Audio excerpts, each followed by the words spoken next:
Hi, my name is Patrick and I'm the co-founder of LaneUpPro. Just a reminder, if you like this video, please hit the like button and subscribe. On today's LP Minute, I'm going to talk about the importance of controlling the shipment date of goods as it relates to payment terms.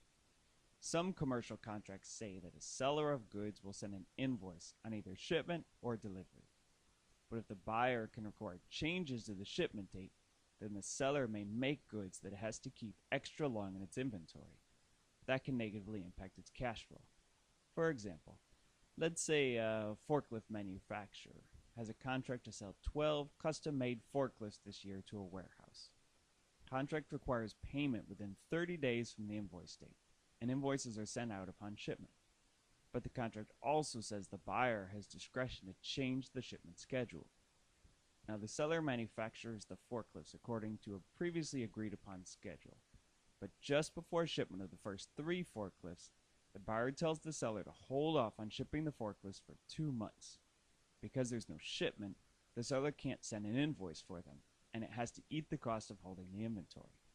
Plus, it's storing the forklifts in the near employee parking lot, and that's a bad situation because Rosita the secretary won't bring donuts on Fridays if she's unhappy about hiking into the office from the far parking lot. And donuts are really the only reason to work on Fridays.